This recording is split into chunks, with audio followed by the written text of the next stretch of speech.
Good morning, evening, afternoon, wherever you are. We've got another amazing interview coming at you. Timely. If you don't know who Mr. George Simion is, you're going to know. If you are a regular viewer of this channel, you do know who George Simion is, because he is now according to the polls, the leading candidate in Romania's rerun of its elections after they annulled the election because they didn't like the results after Georgescu surprisingly won the first round of the Romanian election. Annulled, we're going to talk about it.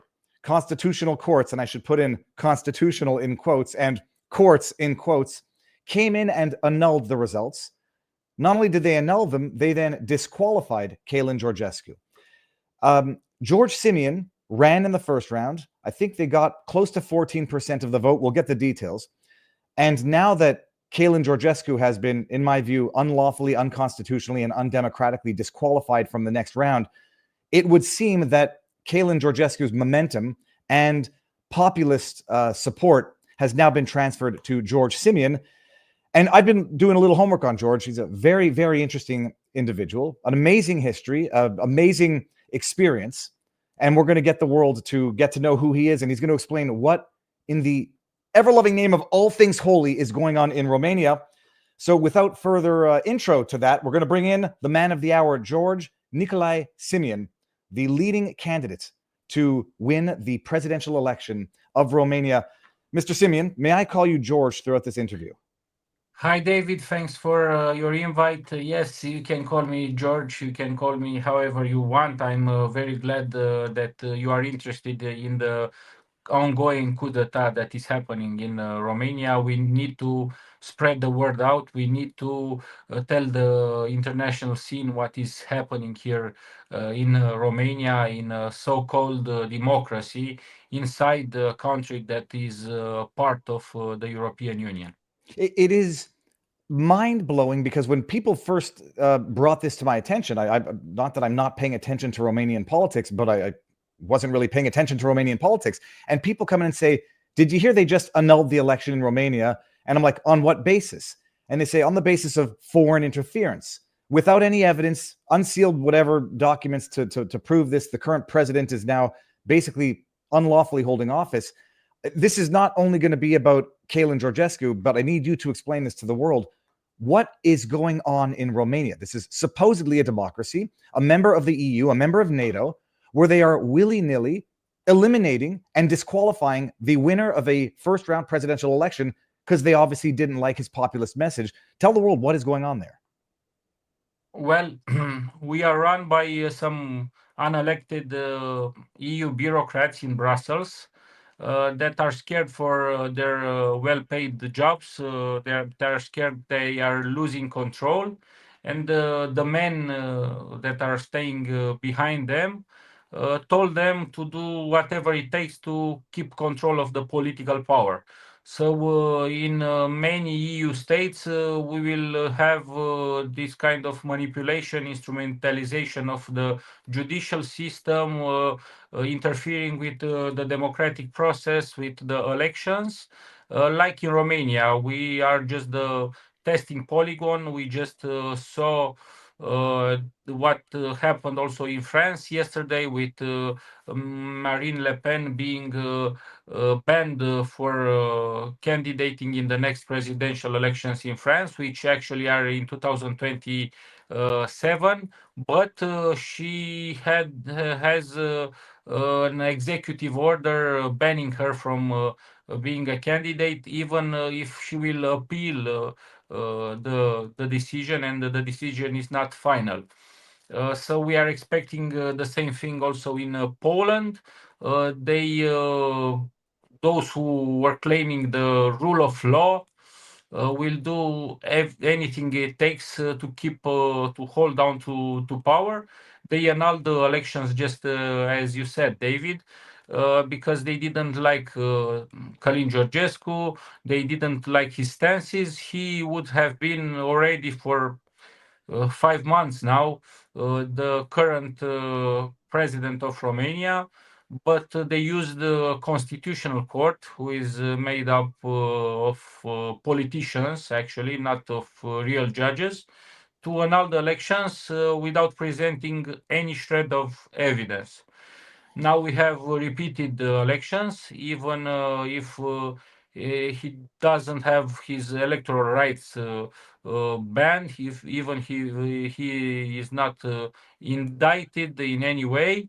Mr. Călin Georgescu is not allowed to run, so I'm running instead of him in his place, with him supporting me, with all the sovereignist movement united in order to defeat these globalist puppets that are ruling now in Romania. It's amazing. In as much as I read on the internet, I knew that I liked you, and it's amazing hearing you describe this, because it's like, they smashed something into a couple of pieces, and it's sort of like melting and now reamassing with the remaining candidate. The only question is, how are they going to be able to smash you, if they're going to be able to smash you like they smashed Kalin? They For are those quite who inventive. They have well, a and few I don't want to creative guys. I don't want to give the scoundrels any ideas, not that I have to. But just for those who don't understand how the system works in Romania, there's a first and a second round. Do I understand correctly that if someone gets over 50% of the vote in the first round, there's no second round, they are the president? It's more complicated. 50% plus one from the total number of persons who are eligible to vote, not from the total persons that have voted. So it's pretty hard. You need 9 million votes to win from the first round. But it's possible you take 55% of the elections, and there's no point in holding in second round. But from the legal point of view, you must organize also the second round of elections. People in Romania are really pissed off. You can imagine of you who have annulled elections. Since I was a child, I heard how important the voting process is, why we must vote, why we must express our will through the voting process. And now people went to the ballots in a record number, and they annulled the elections because they have the government, they have all the institutions, they organized the elections, and they lost. The Romanian people just wanted to get rid of this corrupt, greedy political system, and the Romanians would have voted Călin Georgescu's car or Călin Georgescu's horse only to get rid of the current government. So, okay, that's interesting distinction. So it's 50% plus one of the registered voters, not the people who actually vote. How many registered voters and how many people typically show out? What's the turnout typically for an election? Normally we have 18 million people registered in the voting registry, and at the last elections 10 million went out to vote. So it looks like we will have two rounds on the 4th of May and on the 18th of May. On the 18th of May there are elections, also the first round of presidential elections in Poland. Romania and Poland are quite connected. We have the same past, and I will face probably in the second round also the mayor of Bucharest as our partners in the Law and Justice Party, in the Conservative Party in Poland, who will face the mayor of Warsaw, the capital city of Poland. Okay, that's stunning. So there's very, very little likelihood of anyone being declared a president after the first round. It'll go to the second round. It looks like, by the polling, you're leading. According to the markets, you got a 30% chance of being the next president. Kalin Georgescu and the team thoroughly behind you, like formally endorsed? And subsidiary question, are you not concerned that if someone who's disqualified for foreign interference supports your candidacy, that will somehow be unlawful support for your candidacy? I am here to do justice, to do what's right, and to make the voice of the people transform into a law. So I'm not scared of the truth. I'm not scared of justice. There was no external interference. There was just the Romanian people voting, mobilizing on social network because they own most of the cable TV stations and of mainstream media. So Călin Georgescu cannot make any public statements right now, but yes, I consult with him and with his entire team, and I follow on the footsteps on the movement Romania First that he created, and the only reason I'm a candidate again is to get back our constitutional order and to assure the democratic transition of power. Okay, well now there's a good time to get into who you are as a candidate, as your personal history and current policies. You were born in, do we call it Soviet or communist Romania? We call it communist Romania. Communist, yes, because we were not part of the Soviet Union. We were part of the Soviet lager, who was the Eastern Europe. We were left behind after the Yalta Peace Treaty, after the Second World War, and after the Ribbentrop-Molotov Pact, the peace between Hitler and Stalin. They took out our territory. The Soviet army came, occupied Romania and transformed it into a communist regime. And we got rid of the communist regime in 1989 through a bloody revolution everywhere around in the former Soviet zone. There were velvet revolutions. Only in Romania, people had to die in order to escape from the Soviet paradise. So how many siblings do you have? I have a sister. So you have a sister. Your parents, what did they do? What were they doing during that revolution of '89? They were working as all the Romanian people. I was 3, my sister was 7. They were scared not to be shot. Both of them are economists. My father was working in a bank. My mother an accountant. And we lived through the transition in Romania after the communist period, which was very tough. Okay, and that's one thing that I can't possibly relate to, can't possibly understand. You have memories growing up in the aftermath of the fall of communism and the democratizing, or the capitalizing, might be a better word, of Romania. I know from your history that one of the more memorable moments of your life as a child, seeing the first McDonald's open up in Romania. What is life as a child like growing up in the aftermath of the fall of communism, and what is invariably the corruption that comes with the capitalizing of Eastern Europe? Yes, we witnessed huge scale corruption, robbery. We were deprived of our natural resources. Our economy was shutting down. Our factories, our plants were closing. But instead, we had Coca-Cola and jeans and the first McDonald's that was opening.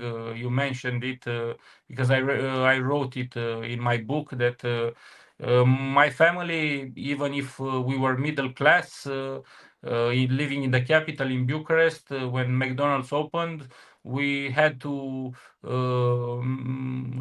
not spend money for 1 month to make savings in order to go to McDonald's, me and my sister. And we only went with my father because we didn't have enough money to go together. McDonald's, which is pure crap right now, but we were fascinated being kept like savages in the communist regime. We were amazed by what Hollywood meant, Western movies, the idea of freedom, of democracy. And now I'm 38 years old and I'm looking towards the West, and I cannot understand what happened there in the West because another form of Marxism took over first in the universities, then in the political scene, everything switched towards left and far left, and dangerous ideas caught the attention of the elites, and everything seems to be wrong. We worked a lot, we sacrificed a lot from our national interests to join the EU and NATO. And now we are seeing censorship, we are seeing the woke culture, we are seeing transhumanism, and we are seeing that big countries are trying to behave like empires with us. They are trying to educate us. They are trying to change our cultural behaviors. They are upset on us that we are socially conservative people and that we are Christians. And they are trying to impose on us how we should raise our children, how we should eat, how we should stop local businesses and adopt multinational companies that don't want good for us and don't pay taxes here. There's a lot to unpack in there. Personal anecdote: when I was reporting or documenting the Ottawa trucker protests in Montreal during COVID, I remember speaking to several Romanians, and they were saying we escaped. It was in the late '80s, came to Canada, and they cannot believe that they're seeing exactly what they escaped from in Romania, infiltrating Canadian politics. The relationship with, I mean, there's a Yeah, few it's things. exactly Justin Trudeau. Yes, and his regime. Many Romanians returned To Romania. to Romania from Canada, and I see them on the streets. They are stopping me, and I said, "What's happening? You cannot live anymore in Canada. You cannot imagine what's happening here. You cannot imagine to see 10 years old children that are taught in school that you can change your gender, and they are mutilated." And if you say such a thing in Canada, you can be arrested. The things that I say, and I consider them to be normal because I learned in school biology that you have men and women, for example. I also have been to Montreal and visited the Romanian community, and they told me about the rally of the truck drivers. Many Romanians were involved there indeed. Mhm. And we must fight for our freedom because you don't have it forever, for an eternity. Every generation must fight for freedom and to be free like God left us. I actually personally, through family, knew people who came from Ukraine to live in Canada, spent a little bit of time there, and then went back to Ukraine. No joke. Like Eastern Europe has become almost a safe harbor from the whatever with the woes of Canada. But setting Canada aside, because this is about you, your candidacy, and Romania. When did you get into activism? What did you study in university? When did you decide that you need to get involved in saving your country? Well, first I studied marketing, economics in university, the National University of Bucharest. Then I studied something that I was much more fascinated, history, the crimes of communism, in my master's degree. I was an activist since high school. It was one of my passions to get involved in matters related to society. I hated politics. I never dreamt to get involved in politics, but I was very active, and I saw how my government stopped my actions. My government was working against the national interests of Romania and against me. So I said, okay, I have enough experience. I will go into your field. I'm not standing in the stands anymore. I'm getting involved, and I formed a party in 2019. And 1 year later, we managed to enter the Romanian Parliament. The COVID crisis helped us a lot because the world stopped and the Romanian people were inside their houses, and they were looking on the internet. They were looking for new voices, for free voices, and we spoke out.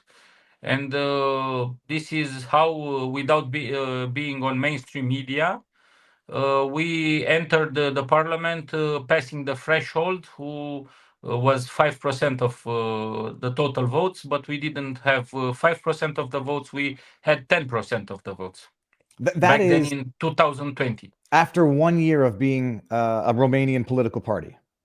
Yes, That's stunning. I mean, that's stunning in a very meaningful way.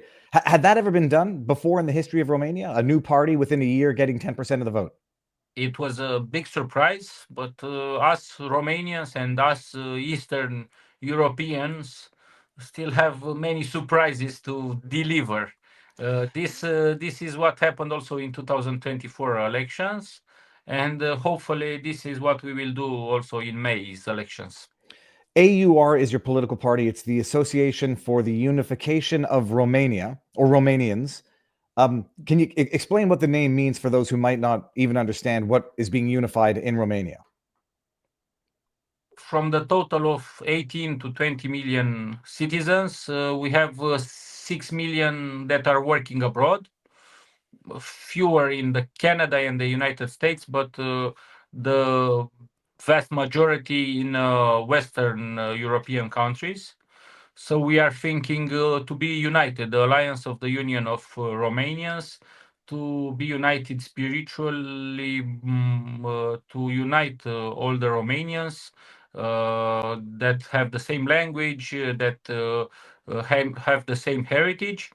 We are also thinking about our countrymen that are now are living in different countries. We have 500,000 Romanians in Ukraine, separated by us through the Ribbentrop-Molotov Pact, through Stalin and Hitler's crimes, and the Romanians in the Republic of Moldova. So we want to create a connection, and we want to unite spiritually, more than as a territory. Okay. I mean, it's amazing. When I was coming back to Florida from Canada, the not a flight attendant, but someone working at the airline company was from Romania. Well, she watches the channel and said, she was so happy that someone in the West was putting a little more light on what happened to Georgescu. She had already mailed in her vote for the second round when they annulled the first round, and so I don't think people really realize how many Romanians live in diaspora, if that's the proper term for it. Half of our active population, we will have the possibility for them to vote. We have voting stations across the world, over 1,000 voting stations. So Romanians in Canada, for example, have voting ballots in 7 or 8 cities like Vancouver, Montreal, etc. And you can vote Friday, Saturday, Sunday. It's important because we have the majority of our followers living abroad, so it's important they go out and vote. Each vote counts. As you could see, this time they couldn't rig the ballots, so this is why they annulled the result. You say Friday, Saturday, and Sunday. Is that of this week? In 3, April? and 4th of May. 2nd, 3rd, and 4th of May. So that'll be in a month as at the time of shooting this vlog. But May 2nd, May 3rd, May 4th, you can vote. Yes. And then those votes get sent in by mail and counted later, or is it No. electronic? It is counted. We have our guys there in the voting stations, so Oh, I it see. is. It Counted in is. real time. Yes. So Okay. we know when the people can. After they finish the counting, we know the result. We're going to actually, you'll give me the info on the voting station, so I'll keep it in the pinned comment and people can know, because this will be published a month in advance of that, so people can take the proper measures to get out and vote. Actually, because we have lots of friends who rallied around our cause for the democracy in Romania, we'll have groups of supporters from Canada, from the States, Canadians for democracy, Canadians for Romania. We'll make them and we'll send you the list so you can join. And everybody who has a Romanian friend can tell him to go out and vote. Amazing and absolutely. Now, we'll get to the tough stuff because it's a term that is thrown around willy-nilly to the point where it means nothing. If anybody looks up your name, every piece of MSM headline refers to you as far right. Some use the term extremist, some use nationalist in the sense that they know exactly why they're using the term nationalist. I've read, in as much as I think I know policy of the party, and can say that the words mean nothing, and I know that they've only used those terms against the best people now. What is there in your party that could possibly be qualified as far right, putting it in quotes? The left extremists are smearing everybody. So we have four pillars at the basis of our ideology: nation, Christian faith, natural family between a man and a woman, and freedom. This is a classic right-wing party, classic conservative party. I'm also the vice president at the European level of the European Conservatives and Reformists, which is the political party of Giorgia Meloni and of the former Prime Minister of Poland, Mateusz Morawiecki. We are for the free market. We are for identity. We are sovereignists, and we are the followers of the MAGA movement in the States. We made. I'm the co-founder of the MEGA movement, Make Europe Great Again. We have the same principles as the MAGA movement. We have been smeared as pro-Russians, exactly like Donald Trump was accused, but without any shred of evidence being presented. What's amazing is that you say the words, "We want to have a Christian nation," and I say left-wing, Democrat, progressive idiots qualify that as nationalism, Nazism, because God forbid you can have Islamic countries, you can have a Jewish nation, but the second you talk about a Christian nation, it becomes something of a pejorative, far-right extremist. And I've grown enough now to appreciate the fundamental values of Christianity, and that a Christian society, as far as I can tell, as far as I've ever lived, is not an intolerant one, and it might actually be the one that protects a society from the intolerance that we see from the progressives. What is the appetite on the street? I don't even know what the demographics are of Romania to know if you're going to have massive backlash from newly arrived immigrants from whatever country who are going to say, I view a Christian Romania as an attack on my integrity and as an attack on my participation in this society. Well, we don't have migrants. We are a rich country that is being robbed of resources, and we have a poor population. So nobody wants to come here yet. But this actually is a good thing. We don't have the problems that exist in London or Paris. We don't have terrorist attacks, and the streets in Bucharest are quite safe. One of the safest cities across Europe. The only problem, I gave also an interview and for somebody in the States, and he was asking me, "Am I safe to travel to Romania if there's a coup d'état going on?" And I explained it to him that we are not a South American military dictatorship, junta. We have just some bureaucrats coordinated from Brussels and from Ursula von der Leyen and Macron, who don't want to give up power, like in Canada with Trudeau. They are still clinging to power, and they use this pretext of Trump occupying Canada in order to preserve the government.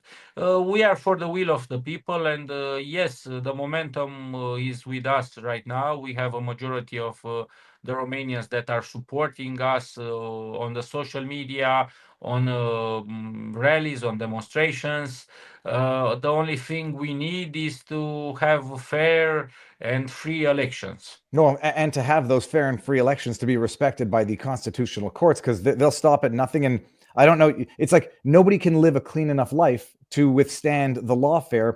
And, I don't know what they will try to dig up on you or try to fabricate on you. But it's funny you mentioned also, it's like, it's not a South American junta in Romania. It's an administrative junta. They just, they don't, there's no bullets flying in this, A bureaucratic junta, yes. a bureaucratic junta. No, they are not. They don't want to admit the democratic transition of power. But I'm a believer. I'm a Christian Orthodox. I believe in God. I believe that good will overcome evil, and I'm really optimist that we will get back our democracy and our freedom.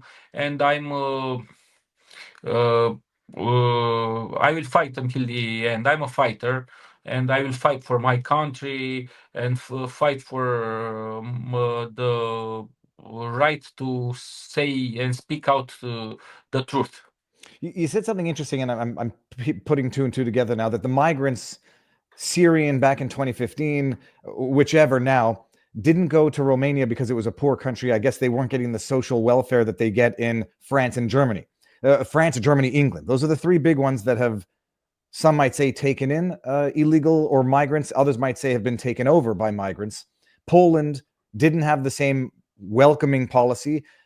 Is it the same thing in Poland? Did migrants choose not to go to Poland because they wouldn't get the social benefits that they get in Germany, France, and England? Or was it a policy decision within Poland and to some extent Romania to not allow migrants to come in, in such massive numbers? Yes, in Romania, in Poland, and Hungary, we are poorer than in the rest of Europe. But also, nobody in the government said refugees welcome. There was some bad decisions taken by the leaders of France and Germany, leaders of the two biggest countries inside the European Union, and this causes also problems for Italy, for Spain. Poland and Romania are the fifth and sixth country by the number of the population inside the European Union. We are treated many times as second-class citizens, second-class countries. We are not respected by France and Germany, and especially now, France is getting involved in Romanian politics. The French ambassador went to speak with the member of the Constitutional Court, went to speak with the institution that is exercising censorship on uh, TV and radio stations in order to impose their candidate. Their candidate is the mayor of Bucharest, and we will fight them. Yes, we will fight the French in the Romanian elections. Well, it's amazing because like you put two and two together. This is the same France under Macron that wants to suppress social media coverage of the riots, the violence in the streets resulting from French immigration policy, now interfering in Romanian politics after having successfully annulled the election. I mean, they talk about foreign election interference, and they are the foreign election interference. You explain this to the world, because I don't think I don't even fully appreciate it. The hierarchy within the European Union, and how two countries in particular, maybe three, two countries, Germany and France, dictate for the rest of Europe what goes on by way of policy. And what does Romania get out of it versus what the European Union imposes on Romania? What is the nature of that relationship like? In the 19th and 20th century, we would have expected that the age of empires is over. But from many points of view, especially economical point of view, we are a colony. Our bills that each Romanian pay to a cell phone, to for water, for gas, are paid to Austrians, to French, or to German companies. So we are effectively a colony, and the Germans and the French are leading the European Union through some weak politicians that are not respecting the Romanian Polish, Slovakian, Slovenian interests, but they are supported, they are founded, they are helped by the governments in Germany and France that are leading the European Union. So some are more equal than others, and this is why we are not equal members of the European Union. Also because of our corrupt, crooked politicians. So what we are trying to do is not to exit the European Union or NATO, but to get a sense of our sovereignty back, of our independence, of taking our decisions for ourselves, and investing in the future of Romania.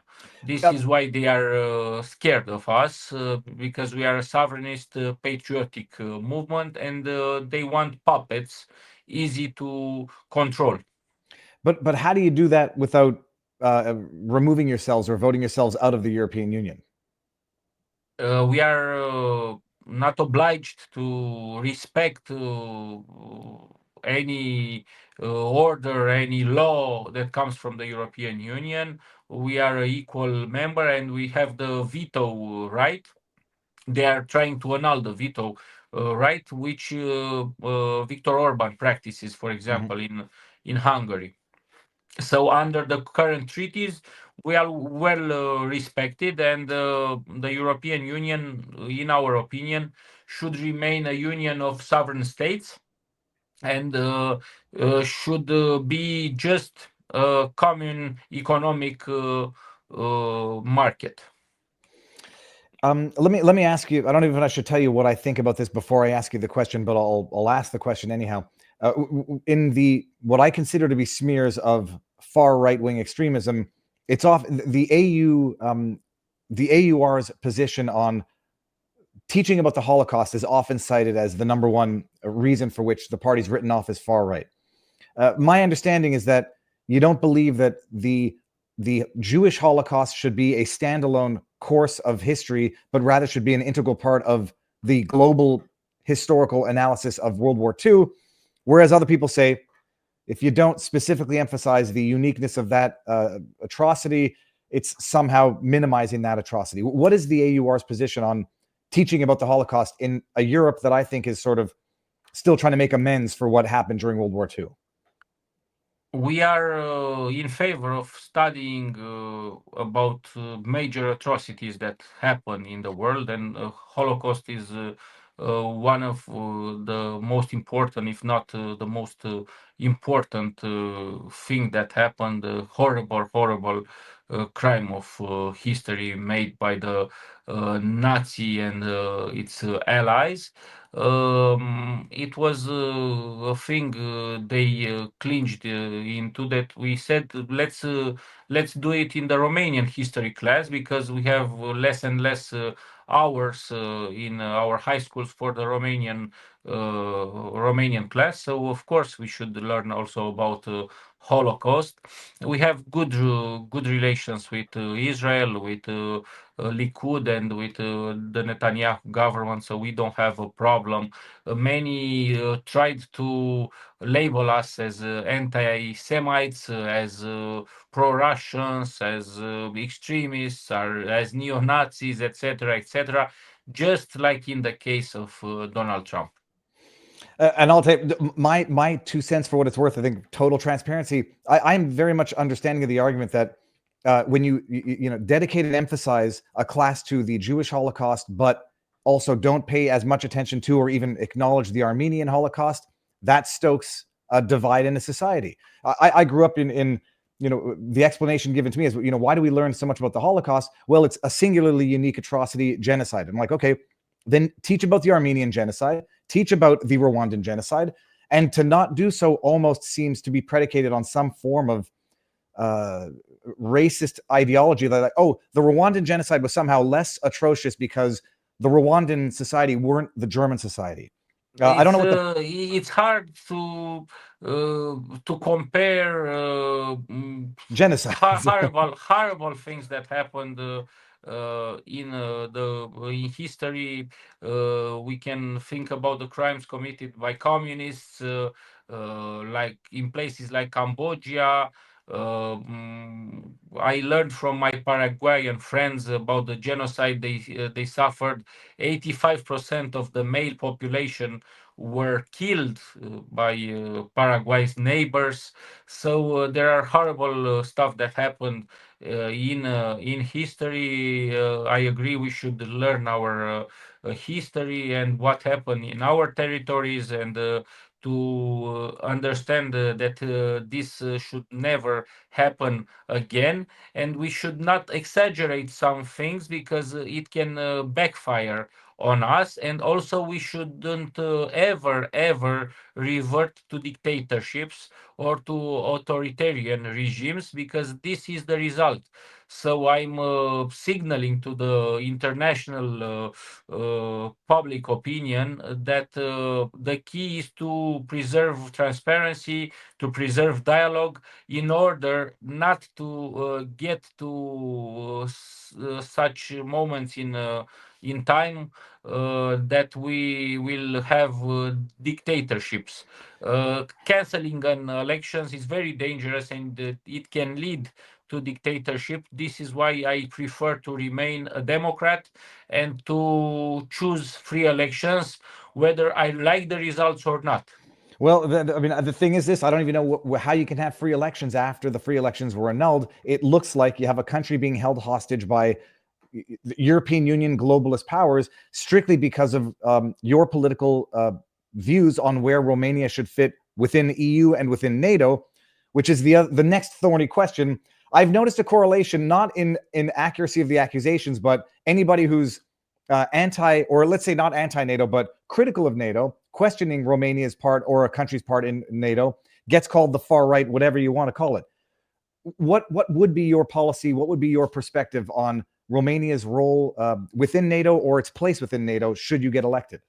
Well, you can imagine my frustration, because I'm a huge supporter of the NATO project as a defensive alliance, as an alliance meant to keep its members safe.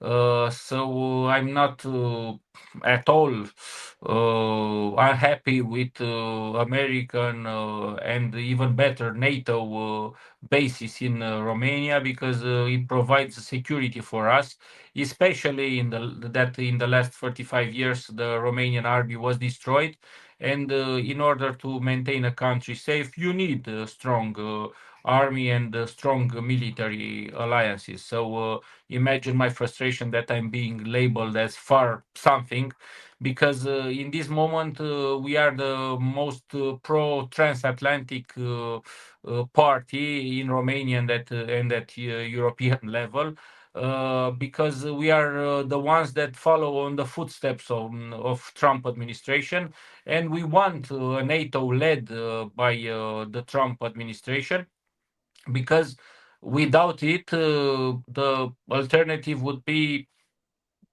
something like an utopia, the European army, led by who? By the Ursula von der Leyen and the unelected bureaucrats, by Mr. Macron, who cannot decide what's his message for us, if we should be girls or boys, or binary or non-binary. I don't feel safe with Mr. Macron protecting us, and the French army, which has a bad record in history for protecting someone. Well, the irony is that the French and the Germans have now allied, and despite the history, I guess the question is this though: uh, what function does NATO serve at this point in time? It seems to only serve, and call me whatever names you want to call me. It seems to only serve as either a protector at best or an instigator at worst, vis-a-vis Russia and Russia alone. Do you view Russia as an existential threat to Romanian sovereignty, or do you view Putin as an enemy that requires a NATO in the first place? History is history, so we should learn the lessons of history. We had bad experience. We Romanians, the Polish people, the Baltic states. So we can agree to disagree, David, on this aspect. For us, for Romanians, is a good thing to be in NATO in order to protect ourselves for um, the breaking of the international treaties, such as they happen, for example, in Ukraine. I agree we should not provoke Russia. I agree we should live in peace. But Russia has a sort of modus operandi. They did this in the Dniester region in 1992. They did it in 2008 in Abkhazia and Ossetia in Georgia. They did it in 2014 in Crimea, occupying Crimea.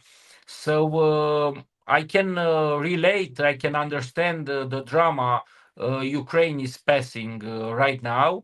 They are a country under occupation. They lost territories. They will be obliged to lose territories. We passed this when we were forced to give up territories under the Ribbentrop-Molotov Pact. We lost Bessarabia. We lost the north of Bukovina. I don't understand why the Ukrainians are behaving so rude to us as Romanians, because we have 500,000 Romanians living in Ukraine. I cannot understand why Mr. Zelensky is behaving so rude with us as partners, because he should respect the churches, the schools of the Romanian community. I'm only defending my country, my countrymen, and I'm only asking for some respect in return, and for new security guarantees when President Trump will organize the ceasefire and the peace treaty that will follow, because nobody wants wars, nobody wants innocent casualties, civilian casualties, and I think the solution is peace. Let me ask you this, actually, because you mentioned, shutting down Romanian churches, and we remember it's one of the critiques a lot of us have leveled against Zelensky was shutting down churches. The defense was that these are Russian Orthodox churches where people were amassing, I guess, to oppose Zelensky or support Putin. Did these also involve, when they say Russian Orthodox, are these involving Romanian churches? Some of the churches that were closed were having their masses in Romania, but they were belonging to the Russian Patriarchy. So our solution was to have those churches changed to the Romanian, to the Bucharest Patriarch, in order to have their masses as they did in history, being in the Romanian language. So for over one year, they are stopping the paperwork to recognize these churches and the priests that want to belong to the Romanian Patriarchy. No, it's just a rude, I would say, senseless and a mean thing from the Kiev administration. It's interesting. Is it because, do you think it's because the Kiev administration, Zelensky, views Romania as being more aligned with Russia than supportive of Ukraine? No, actually, Romania's current government helped the war effort of Ukraine. They have no reason to do it. I think they were expecting anyone to attack them, not their cousins, the Russians. They all their defense plans were if Romania or Poland would attack them until 2014, when Russia occupied the Crimea and Donetsk and Lugansk. So I would have expected a change in their security policy. They have banned me as a representative of the Romanian nation to enter Ukraine, and I'm expelled from. I'm banned in Ukraine since 2021, And the official reason, they had a letter to the Romanian government explaining why I am banned. They made it publicly. The letter they shared it last year. It was that I was protecting the churches and the schools of the Romanians in Ukraine. So yes, I did it. I'm not the Russian spy. I fought for my countrymen that are living in Ukraine and don't have the rights that the Ukrainians have, Ukrainian minority has in Romania. Maybe I'm too conspiratorial, but do you not possibly view this as something of a long play to discredit you? Because I think we can all agree that Zelensky and what we refer to as the globalists, or at least NATO and the EU, are in lockstep, or they're using him as a pawn. Was this a long play to preemptively discredit you as a viable presidential potential candidate by doing They it? tried to do this in 2024. They are saying in their mainstream media, what kind of president will Simion be If he if can't he go to is? Ukraine? Yes, it's the most important country in the world. You can imagine. I can go to the United States and to Canada, but I cannot go to Ukraine. So I would think if Zelensky and the current administration and the Kiev Rada would think about their national interest, they would want to have good relations with their neighbor and with their one of the men that can be the future presidents of Romania. I would, if I was in their place, I would contact him and want to have good relations because it's in the interest of peace and in the interest of the future.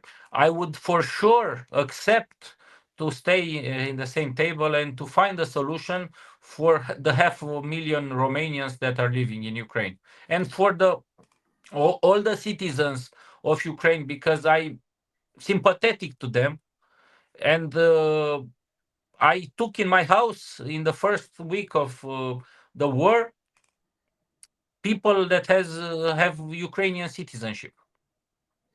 It is. It sounds like you're between a rock and a hard place because you acknowledge, or you believe also, there is a certain form of Russian imperialism to gain back lands that it once controlled, which might include portions of Romania, while also being blacklisted and demonized by Zelensky, which means if you become a critic of Zelensky, you become a de facto supporter of Putin, at least as they get to weaponize it against you. And You in the middle of described it, it perfectly. and in the middle, you're representing your people and your people only. Against the globalist regime and against what you perceive to be the Putin regime. You know, I explained it in a Polish TV media interview exactly like this. In the Soviet and in current Putin time, we have hardcore occupation, and on the other hand, from Brussels, you have softcore occupation. So you can decide how long is your color, like at the dog's color. It's amazing. It's amazing, actually. Now, policy-wise, there's a lot. I mean, I've read online. You want to bring back local mom and pop shops. Basically, anti-globalist, anti big corporation. What would be your vision? You're elected president. What's your vision for how to make Romania great again? Everybody is welcomed here in Romania, even big businesses, even multinational companies. But I emphasize that they should pay their taxes here. They should behave in a legal manner, and they should support our national budget because many of them don't pay taxes to the Romanian budget. This is why we don't have highways, we don't have schools and proper hospitals. Of course, as a representative of the movement Romania First, we want to emphasize the local farms, the local businesses. We want to grow our local economy and produce more and more in Romania because we are a country that is rich in resources. We have oil, we have natural gas, both onshore and offshore in the Black Sea. We have copper, we have salt, we have all the elements from the Mendeleev table here in Romania and in the Carpathian Mountains. So no, there would be no immediate or no move to pull out of the European Union. No, no Romexit. It is not in our interest, so no. But if it is in the interests of the Romanian nations and the Trump administration will withdraw from the Paris Accords or from the World Health Organization, that is something we can consider Okay. because the Green Deal has been destroying our economy and destroying the economy in the whole European Union. No, similar to Canada. So no immediate pulling out of the European Union. No immediate pulling out of NATO. How do you? And on the long run, I would also emphasize that we want to take the power in these alliances, and we want to defund the EU bureaucracy and to grow the power of national states inside the European Union. We want to reform the European Union, not to leave it, because for us as Romanians who always dreamt of being a part of Europe and being together in the Euro-Atlantic zone, this would be horrible. We've touched on it. You know, DEI, LGBT, all of this stuff, all of this subversive Western ideology. How do you plan on keeping it out of schools, keeping it out of institutions? How do you plan on keeping your education systems of education and not systems of indoctrination? Well, one of the good parts is that until now the Soros agents didn't do much harm in the Romanian public school system, so we don't have that much LGBT propaganda in our schools. Of course, we have laws. Of course, we will enforce these laws against sexual content in our school, no matter if it's homosexual or heterosexual. We have similar laws like our neighbors in Hungary and in Slovakia, and we will implement it to let every parent decide how he grows up and how he fosters his child. Visa. Well, actually, two things going back to Ukraine and at least the war a little bit. Are people interested in who blew up the Nord Stream pipeline? If you're president, do you announce an inquiry? Do you try to demand reparations from whomever did it, or is it now water under the bridge, pun intended? For us, our national interest is to exploit the natural gas we have in the Black Sea.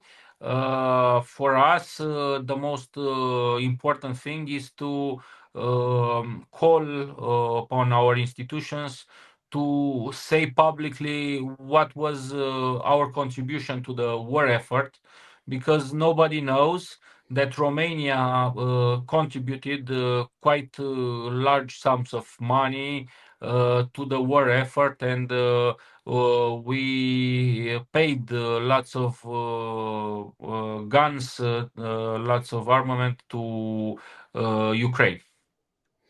Okay, interesting. And hypothetically, you end up being president. What does peace between Russia and Ukraine look like? Does it involve does it involve creating a militarized zone or a demilitarized zone, I should say, in the east, in the Donbass? Does it involve Russia taking that and, promises for no NATO expansion into Ukraine, no nukes in Ukraine? How do you resolve that, and what would it look like in your mind?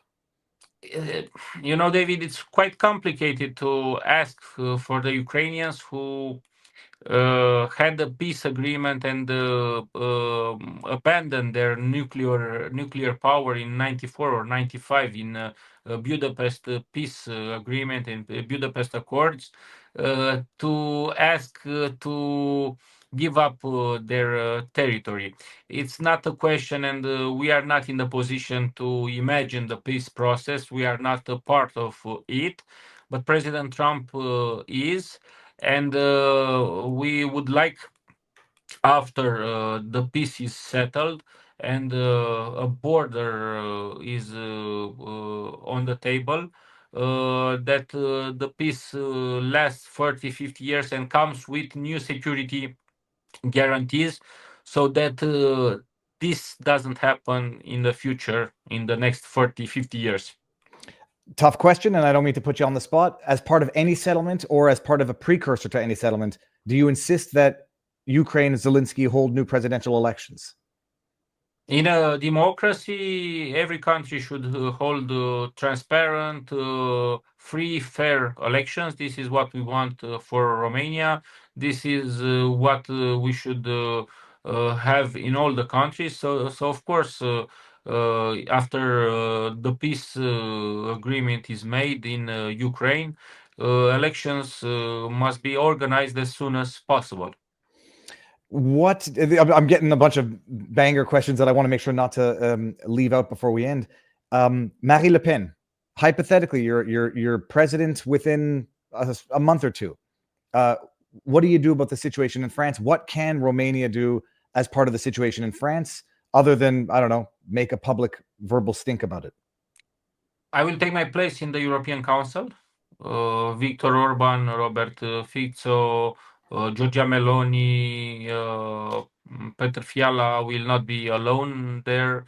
We'll gain another place, one of the 27 countries inside the European Union, and we should revert to transparency and fair trials. We should protect our democracies, the idea of fair elections, and I think the French people will choose their own way. We are here as sovereign states to assure that democracy will prevail. How many languages do you speak? Usually English and French, but I can understand Spanish and Italian. Okay, very cool. You have a few more minutes for a couple of direct questions from we have a what's called a locals community, and people had specific questions for you. The community is so smart, I don't even know how to understand this question, but I'm going to do my Please. best reading it. It says, David, this is from K. Trimbach, says, I would really like to know what the political differences between the various populist entities in Europe. For instance, Slovakia's Fico didn't join Orban's EPP because he is a socialist. I get the impression that Georgescu was also not an Orban populist, and I assume Simion isn't either. Ignoring the ethnic differences between Hungarians, Slavs, and Romanians, can he describe what the policy differences are? It's complicated because we are passing now a new era. We are going from the classic left-right definitions to the separation between globalists and patriots, or how he said it, populists. We are three groups representing the sovereignist movement in the European Parliament. We are together with the Polish and with the Italian Giorgia Meloni. Viktor Orban is in the Patriots party with Matteo Salvini and Marine Le Pen. And you have AfD from Germany, who represents the sovereignist movement. The idea is to unite. Eventually, we created, and I'm a co-founder of the Make Europe Great Again movement. Yes, we have things about the stance on the Russian war, stances about the future of Europe that can be divisive, but we should unite all those who want a free Europe and a united Europe made of sovereign nations. Amazing. We got Layla NB who says, very much looking forward to this interview because it hasn't been published yet. I'm sure I'm not alone when I ask, what place in the European community of countries does Romania hold vis-a-vis political stance, individualism versus communism? And what is the populist's general feeling for his platform? Well, many tell us that we are populists and try to smear us, but I agree with this term. Populist means that we are taking the voice of the people, and we are putting the voice of the people in government. And the position of AUR party that I lead is to concentrate on individual freedoms, not on egalitarianism, not on Marxism. We are much valuing the freedom of each country and each individual to decide. God made us different. God made us unique, and we are cherishing this. I love it. What can you do to make sure that you're in discussion? Actually, I'm scared to even ask the question because I don't want the Romanian Constitutional Court finding a reason to go after you. What can you do, or what can everybody do to mobilize the disenfranchised army of Kalin Georgescu followers to direct them to your campaign? Well, I am very glad that they are awake in their conscience, and that they know what to do without saying too many words. This is why the majority, the wise people, know what they should do on the 4th of May, without me or Colin Georgescu having to say it. We are partners, we are allies, and we must put him in front of the Romanian people. And I am here. My candidacy is not for me, for my party, but for democracy and for restoring the constitutional order. Kalin, as part of the court order, has been gagged, right? He's not allowed making public statements.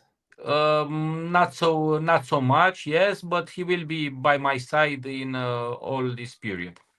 Okay, and now the other question was this: personal, no, on a personal level, what is it like running for president? And I don't want to sound like that journalist at CNN asking Zelensky what type of music he listens to, but on a personal note, what is it like running for the president? Are you raising funds? Do you need funds? Is it like, does it require a lot of money to run for president of Romania? And what do you do as on a personal level, just as pastimes? Well, it's like in America or Canada. Yes, we do fundraisers. We are raising money because of the old system. Political parties have an incentive from the state budget, which is quite big for each party. 1, 2, 3 million euros. We need support, but we don't need support from any foreign citizen or foreign institution, because they will hurry to say that we were helped by abroad. So the only thing you can do is follow us on X. I'm doing only posts in English for the international audience. I'm the most popular political figure on Facebook and on TikTok, and spread the word, please. The only thing we need in Romania is fair and free elections, and we are counting on your help. And you please also count on our help. We will be there shoulder by shoulder when you will need us. Canadians, Americans, French, Italian, people of the world, should keep our universe free, and we should work together. And I will advocate, and I will dedicate my efforts in uniting the efforts of all the free people across the world. It's amazing, Georgia. Can't have a better note to end it on than that. I'll only add that they go out of their way to destroy what I have discovered are the people who are, in fact, the best, sincerest people on earth, because those are the ones who pose the greatest threat to the stranglehold that they want to have on all of us. So, George, Godspeed and God bless. As we say, stick around. We'll say our proper goodbyes, and everybody feel free, snip, clip, share away. And George, we'll do a follow-up. I mean, if you can, I know your schedule's insane, but between now and Election Day, maybe a reminder. And if there's anything to talk about, we are now formally connected. God bless you. We will keep in touch. Thanks for this opportunity. And after the elections, hope to have all of you free people of the world at the inauguration. I have never been to Romania, but I would definitely go. George, stick around. We'll say our proper guys. Everyone out there, Godspeed. Thank you for watching. And if you liked that interview and you're still watching now and you haven't subscribed, I don't know what I have to do to get you to subscribe. Go down there, hit that button. Make sure you turn on notifications for more of my content. Viva Fry. That is the message. On with your day. Peace.